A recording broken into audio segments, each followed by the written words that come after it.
আজকের যে সভা, এই সভার সভাপতি পরম পূজ্যপাদ শ্রীমৎ স্বামী দুর্গাত্মানন্দজি মহারাজ, ওনার অনুমতিক্রমেই আমরা এই সভা চালাচ্ছি।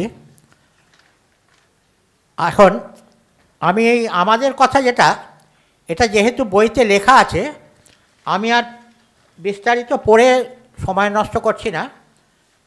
শুধু দুটো একটা কথা বলতে চাই, সেটা হচ্ছে যে আমাদের এই সংস্থা এর যে কার্যকলাপ, মূলত আমরা কিছু ভোকেশনাল ট্রেনিং করাই এবং এলাকার পিছিয়ে পড়া যে সমস্ত মানুষ ছেলেদের আমরা একটু সাপোর্ট সিস্টেম, কোচিং ক্লাস মতন করাতে চেষ্টা করি।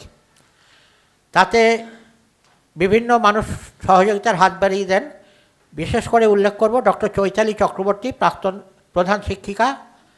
উনি নিয়মিতভাবে ওনার বাড়িতে পড়ান এবং সহযোগিতা করেন। শ্রীমতী নীতা চট্টোপাধ্যায়, উনিও বাড়িতে ছেলেদের টিফিন দেওয়া, দেখাশোনা করেন। শ্রী সোমনাথ দাস, ডক্টর দেবব্রত চক্রবর্তী, শ্রী মহাদেব চ্যাটার্জি, উনি প্রাক্তন সিভিল ইঞ্জিনিয়ার, সহ বহু মানুষ যারা এই কাজে এগিয়ে আসছেন।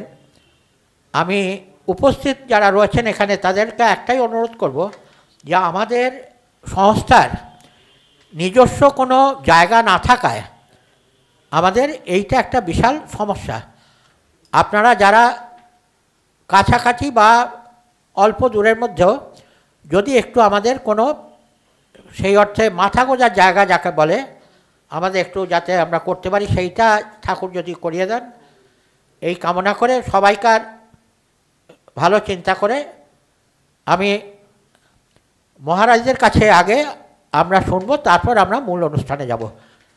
আমি প্রথমে স্বামী অঘরাত্মানন্দজির কাছে, উনি আমাদের লোকাল গার্জেন,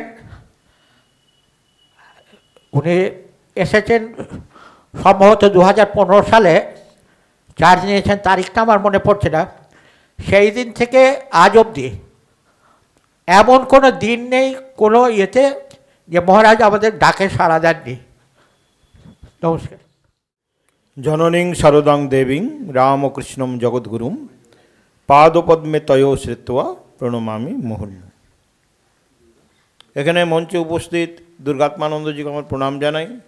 সকল বিশিষ্ট অতিথি যারা মঞ্চে আছেন, আমার সামনে যে অতিথিবৃন্দ বা সুধীবৃন্দ আছেন, সকলকে আমার শ্রদ্ধা নমস্কার।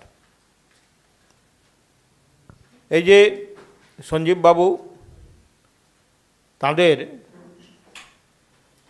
এই প্রতিষ্ঠানের মাধ্যমে কিছু দরিদ্র ছেলেমেয়েদের যে ট্রেনিং দিচ্ছেন, সেই ট্রেনিংয়ের মাধ্যমে তারা নিজেদের কিছু যে গ্রাসাচ্ছাদনের ব্যবস্থা করতে পারছেন এবং নিজেদেরকে নিজের পায়ে দাঁড়ানোর যে ব্যবস্থা করতে পারছেন, এটা অত্যন্ত আনন্দের বিষয়। সেই জন্য এই কাজের সঙ্গে সকলেই যারা যুক্ত আছেন, নিঃসন্দেহে তারা ধন্যবাদ আরও, যে সকলেই যাতে এই জিনিসটা করেন। আজকের এই অনুষ্ঠান প্রধানত বলা হয়েছে স্বামী তুরীয়ানন্দজি, প্রভানন্দজি এবং দেশবন্ধু চিত্তরঞ্জন দাস, এই তিনজনকে স্মরণ করার জন্যে, যাদের এই মহৎ তিনজনের জীবন থেকে যাতে আমরা আমাদের জীবনের, অর্থাৎ আমরা সাধারণ মানুষের জীবনে আমরা রসদ সংগ্রহ করে আমাদের জীবনকেও প্রতিষ্ঠিত করতে পারি। তুরীয়ানন্দজির কথা তো কিছু বলার নেই। তিনি সাক্ষাৎ শ্রীরামকৃষ্ণ পার্ষদ, অসাধারণ কঠোর তপস্বী, যাদের হৃদয় গরিব মানুষের জন্য কাঁদ্য। স্বামীজিকে যিনি প্রাণ ভরে ভালোবাসতেন, স্বামীজি নিজেও অনেক সময় তার অসাধারণ ভাষায়, অসাধারণ ভাবের মাধ্যমে প্রকাশ করেছেন যে আমি যদি কখনো অসৎ চরিত্র হয়ে যাই, আমাকে সবাই ত্যাগ করে গেলেও এই রাজা হরিভাই কখনো ত্যাগ করতে পারেন। হরিভাই মানে তুরীয়ানন্দজি, তার ডাক নাম ছিল হরি, সেই জন্যে হরিভাই বলে ডাকতেন স্বামীজি। স্বামীজির আহ্বানে তিনি সবসময় সাড়া দিয়েছেন। আর আমরা জানি যে স্বামীজি যে সমগ্র হ্যাঁ আমাদের মানব জাতির উন্নয়নে কী ভূমিকা নিয়েছেন। যাক খুব বেশি আজকে অনেক বক্তা আছে, খুব বেশি বলবো না। যাক তুরীয়ানন্দজির আর তার সঙ্গে সঙ্গে এই যে তার কঠোর তপস্যা, প্রকৃতপক্ষে আমাদের জীবনে যদি সত্যিকারের উন্নতি করতে হয় শুধু কিন্তু এই জাগতিক জিনিসগুলো নিয়ে পড়ে থাকলে হবে না।